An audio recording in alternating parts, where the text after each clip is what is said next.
میدونم که تو از هیچ چیز باخبر نیستی و تو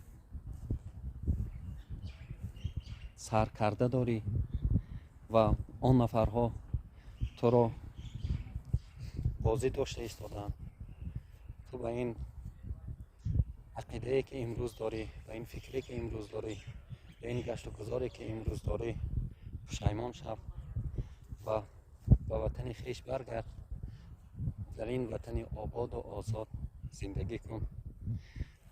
توی با امید پدر و مادرت محمد نام گذاشته است تا اینکه برای پدر و مادرت خدمت کنی، اما تو خائن باشی، برعکس بر مقابل پدر و مادرت خستی و تمام نزدیکانت، تمام تاجیک و تاجیکستانی از شنیدن نام تو امروز نفرت میکنند.